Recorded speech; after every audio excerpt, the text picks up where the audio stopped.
Јавното претпријатие Национални шуми, кое стопанисува со заштитените подрачја Осоговски планини и Малешево, денеска ги промовираше новите теренски возила, како и опремата за ренџерската служба, која е обезбедена во рамки на програмата за зачувување на природата во Македонија, проект финансиран од владата на Швајцарија преку Швајцарската агенција за подршка и развој. Се работи за 5 теренски возила, лична опрема и униформи за 19 лица кои ќе бидат ангажирани во работата на заштитените подрачја, изјави Маре Басова, помошник директор на јавно претпријатие Национални шуми. Програмата не прати уште од самиот почеток на почнување на активности за прогласување на заштитеното подрачје.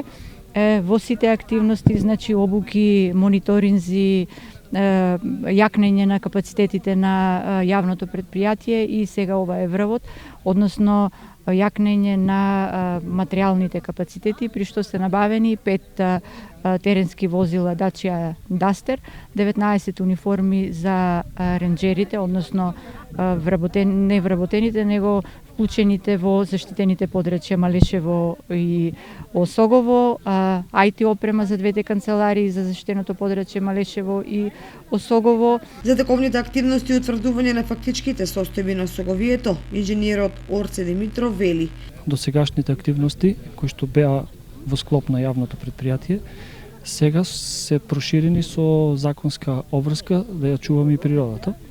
Пред се тоа се мониторирање и формирање на протоколи за начин на мониторирање.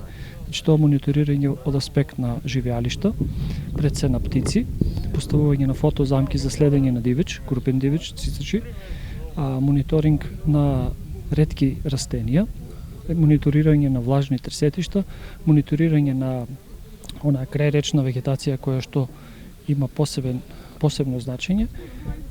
Мониторирањето го проширивме и во поглед на земјоделските површини, каде што ги бараме некои стари сорти на овошни дрвја, пред се тоа се круши, сливи, круши и јаболки. И во целост тоа е едно ново искуство, нови предизвици за нас како стручна фела.